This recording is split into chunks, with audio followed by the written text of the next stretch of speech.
এই শহীদদের আপনারা শহীদের মর্যাদা দিন। এই শহীদদের নামে স্কুল কলেজ রাস্তাঘাট নামকরণ করুন আপনারা।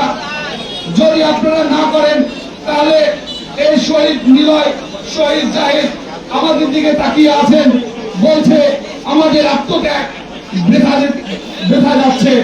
আমি দাবি করব তত্ত্বাবধায়ক সরকারের যারা চালাচ্ছেন তাদের প্রতি যে আপনাদের শহীদ মর্যাদা দিন এবং যারা আহত হয়েছে বিশেষ করে তাদের চিকিৎসার ব্যবস্থা করুন।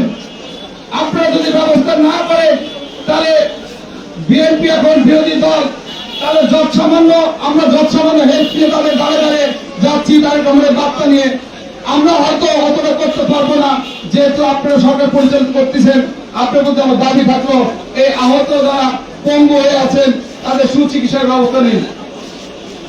আমি এসেছি বড় বক্তব্য দিতে না, শোকাহত পরিবার এবং আহতদের পাশে দাঁড়াইতে তারেক রহমানের পক্ষ থেকে এখানে আমাদের রাজনৈতিক নেতৃবৃন্দ আছেন, শিমুল ভাই আছেন, আমাদের প্রিয় হাবিব ভাই আছেন, ওনারা বক্তব্য দিবেন রাজনৈতিক। আমি একটি কথা বলবো, তারেক রহমান বলেছেন তোমরা তাদের দাঁড়ে দাঁড়ে যাবা, আমার সালাম পৌঁছে দিবা। আমরা সেজন্য এসেছি। আমি আহত নিহত পরিবারের প্রতি সমবেদনা জ্ঞাপন করছি এবং